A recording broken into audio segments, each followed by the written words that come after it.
In rain and in shine, UPS pilots fly through all the elements, day in and day out, all over the world. I've been flying with UPS now for 3.5 years.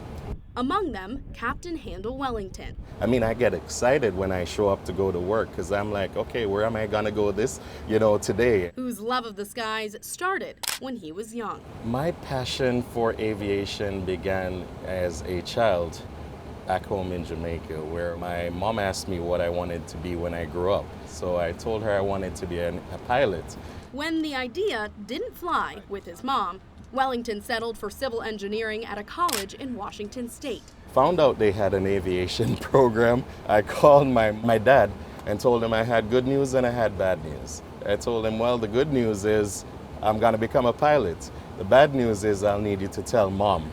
Upon graduation, his career took off. It's neat to have your office view changing minute by minute. Sending him places that as a child he only dreamed about. Some a bit closer to home, like Hawaii, Houston, and even right here in Derby City. But that was just the beginning. The Maldives, I've flown to the Seychelles, Cape Town, Johannesburg, South Africa, Doha, Qatar, to Auckland, New Zealand, and the only continent I've not been to is Antarctica. Based in Anchorage, Alaska, Wellington now manages the Asia Pacific Gateway for UPS. Over the years, his career has given birth to a new goal, getting more people with similar backgrounds to share the same dream.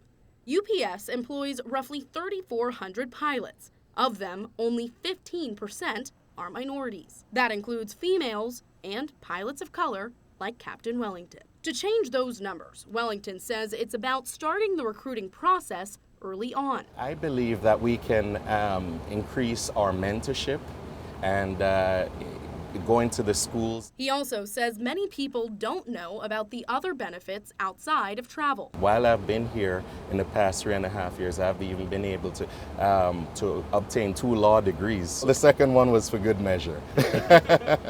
He says giving out more scholarships and furthering the involvement by UPS and other airlines in organizations like OBAP, the Organization of Black Aerospace Professionals, would also help. My hope is that we continue at the path that UPS is currently on. Hopeful his story can help open up a whole new world of possibilities for others like him. It's a dream come true, as to see your childhood dreams materialize and become something that you thought would never occur. In Louisville, with photojournalist Ian Cunningham, Grace Hema, WDRB News.